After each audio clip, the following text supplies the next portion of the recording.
Hi everyone, I'm Corporal Destiny Silva.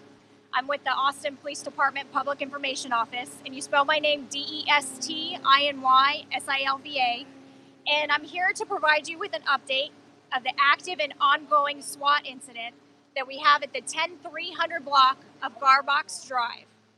At approximately 3:37 p.m. yesterday, our officers responded to a gun hotshot call at this location. A 911 caller advised that their husband was outside walking down the sidewalk when a neighbor brandished a weapon, threatening him. The husband then went back inside the residence. The 911 caller further advised that the suspect was now actively shooting the gun. At the time, it was unclear where the shots were coming from. So based on this information, officers responded quickly to this scene. They set up a perimeter around this suspect's location and the residence that was provided. They attempted to make contact with this suspect, but the suspect refused to exit. Due to this, our SWAT unit was called to the scene.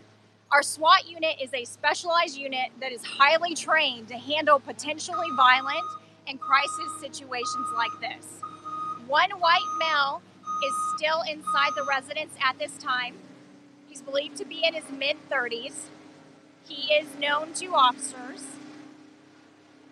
We also have some damage to the residence itself where the suspect was barricaded, and this is due to tactical techniques that our SWAT team uses to bring these types of incidents to a peaceful resolution. We also evacuated nearby residences. At those times, those residents haven't returned to their homes. We do believe that this suspect is suffering from a mental health crisis. This is based off of preliminary information that we have at this time. So we are very concerned for his welfare and his safety. We do have our patrol officers out here. We have SWAT. We have our crisis intervention team. We have our negotiators. We have our partners with Integral Care, and they are all working together to take all necessary precautionary measures to ensure the safety of everyone, including the suspect, because again, we are very concerned about his welfare. We will be out here as long as it takes to bring this incident to a peaceful resolution, and we will provide updates as we receive them. Again, we've been out here now for over 24 hours, so we are doing everything possible, again, to try to bring this to a safe and peaceful resolution. So we are grateful for all the specialized units who are on scene, all these officers that have been working tirelessly now for over 24 hours to handle this incident. And we're also thankful for our partners of Integral Care and Houston PD for providing us with tactical equipment for the SWAT officers for this incident that's not available in the central region area of Austin. So right now, I'll open it up for any questions. What else do you all feel like you can do at this point? I mean, you brought in all this extra equipment. You have brought in family, friends, roommates. What is left? So our SWAT again, and again, we have the partners with our crisis intervention team and our Integral Care. We're all working together, and we are all taking those precautionary measures. I can't get into the details of that in order to protect those tactics and those techniques that are used. But again, we're all working together to make sure, or in the hope that we can bring this to a peaceful resolution. And we will not stop working. We want to make sure that this suspect stays safe and that the community stays safe. Is he still working with y'all? I mean, cooperating? We have been talks with him. Our negotiators have been speaking with him for hours now. So we are able sometimes to make contact, and then there are other times where we're not. It's a very up and down, very fluid situation. And so we're trying to take in all the information that we do have available to us and all the resources that we can to make sure that, again, he's safe and that the community, especially in the nearby area, that everyone stays safe. There's been loud booms and clouds of smoke we've been seeing come from the house. What is that? So I can't go into tactics that are used to handle these types of incidents, but I can tell you that SWAT does utilize tactical techniques and different distraction devices. So you may hear or see things, and that is due to some of the tactics that are utilized, again, in hopes of bringing a peaceful resolution. Have efforts been made to physically breach the home, like with that roof over there?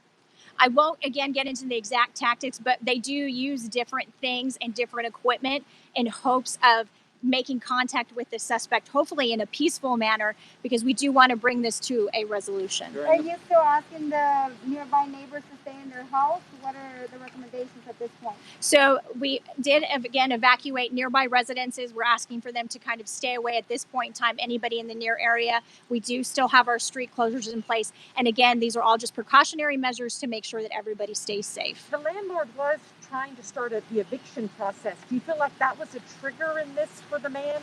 I can't speculate on what exactly caused this incident on somebody else. Again, that's why we need to make contact with him, because we are really concerned about his welfare.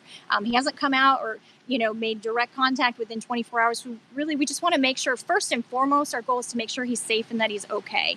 And then we'll handle whatever else needs to be handled after that. This morning during the briefing, you all had said that he responded to his home in August 15 times around that point. During that time, was there any attempt to get him psychiatrically evaluated, like in a hospital? So I can't go into anyone's history, especially regarding any potential mental illness or diagnosis, again, because we want to protect the suspect's privacy rights. And I can't give you an exact amount of times that we have responded out here. I know it was provided in an earlier briefing about 15 times, but we want some experts to determine that, and we can provide exact numbers if you follow up with PIO. Are you able to talk at all about the nature of those calls? That, again, we wouldn't be able to provide with you, but you can submit an open records request to PIO, and if it is releasable, we can. But we also want to keep this suspect's privacy rights, and we have to protect those. And again, our main concern right now is taking in the information that we do have and making sure he's safe and everyone around is safe. If he is armed, is there a concern about the threat to neighbors? Absolutely. So that is why we have taken all of these precautionary measures, and that's why we will continue to be out here until we ensure that there's no longer a threat to this community. We want to make sure, again, that he's safe and everybody else is safe, so we will continue to work hard for our community. 26, 27 hours, that's a long time for a SWAT call. How does that, is this the longest one you guys have had? I can't say this is the longest one we have, but it is a rare occurrence that things go on this long.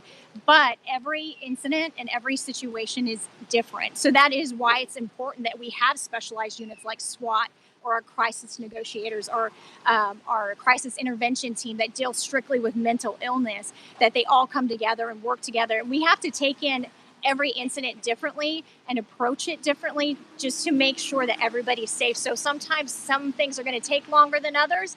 But again, that doesn't stop our officers' commitment to being out here and working hard and making sure everyone's safe. We'll take one last question. Has the suspect been hostile, or what has the suspect been acting towards officers? So again, this still is a very active scene and it is ongoing. So I'm not going to go into the exact actions of the suspect. I do have that information, but again, this is still an ongoing scene, so I'm not going to be able to provide that at this point in time. One more quick question. It was pretty dramatic video bringing that armored bobcat in.